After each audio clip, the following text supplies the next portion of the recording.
On this day in history, February 19th, 1594, having already been elected to the throne of the Polish-Lithuanian Commonwealth in 1587, Sigismund III of the House of Vasa is crowned King of Sweden, having succeeded his father, John III of Sweden, in 1592. Included in the following is an excerpt from the 1944 edition of the Encyclopaedia Britannica, going over the life of Sigismund. Sigismund III, born 1566, died 1632. King of Poland and Sweden, son of John III, King of Sweden, and Catherine Jagiellonica, sister of Sigismund II, King of Poland, thus uniting in his person the royal lines of Vasa and Jagiello. Educated as a Catholic by his mother, he was on the death of Stephen Bathory elected King of Poland, August 19, 1587. Through his efforts of the Polish Chancellor, Jan Zamoyski, and of his own aunt, Anne, Queen Dowager of Poland, Sigismund promised to maintain a fleet in the Baltic to fortify the eastern frontier against the Tartars, and not to visit Sweden without the consent of the Polish Diet. The Articles of Kalmar regulated the future relations between Poland and Sweden. When Sigismund should succeed his father as King of Sweden, the two kingdoms were to be perpetually allied, but each of them was to retain its own laws. Sweden was also to enjoy her religion, subject to such changes as a general council might make. During Sigismund's absence from Sweden, that realm was to be ruled by 7 Swedes, 6 to be elected by the king, and 1 by Duke Charles, his Protestant uncle. Sweden, moreover, was not to be administered from Poland. The Poles first witnessed the secession of Estonia to Poland, but eventually the territorial settlement was postponed, and Sigismund was duly crowned at Krakow on December 27, 1587. From the first, Sigismund was out of sympathy with the majority of his subjects. As a man of education and refinement, he was unintelligible to the Szlacha, who regarded all artists and poets as either mechanics or adventurers.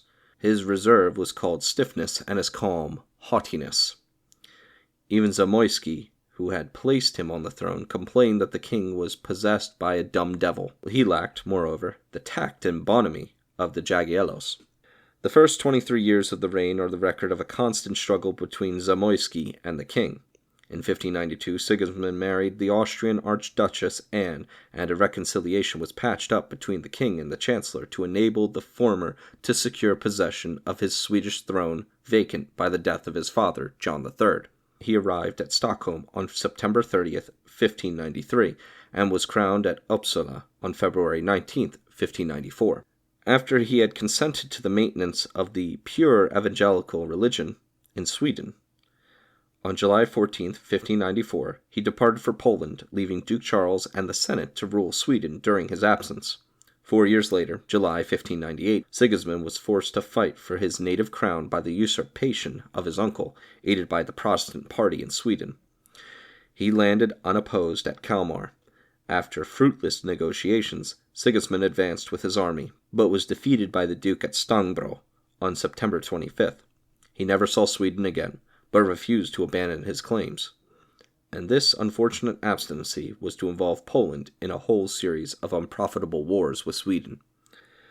In 1602, Sigismund wedded Constantia, the sister of his deceased first wife, an event which strengthened the hands of the Austrian party at court and still further depressed the chancellor.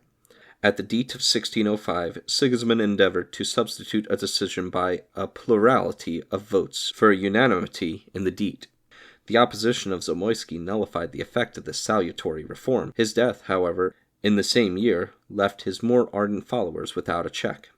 From 1606 to 1610, Poland was in an anarchical condition. On foreign affairs, these disorders had a disastrous effect. Poland was unable to take the opportunity of breaking the power of the Tsars, which the collapse of Muscovy had shaken. At the outbreak of the 30 Years' War, Sigismund prudently leagued with the emperor against the Turks and the Protestants. Sigismund died very suddenly in his 66th year, leaving 2 sons, Vladislav and John Casimir, who succeeded him in rotation.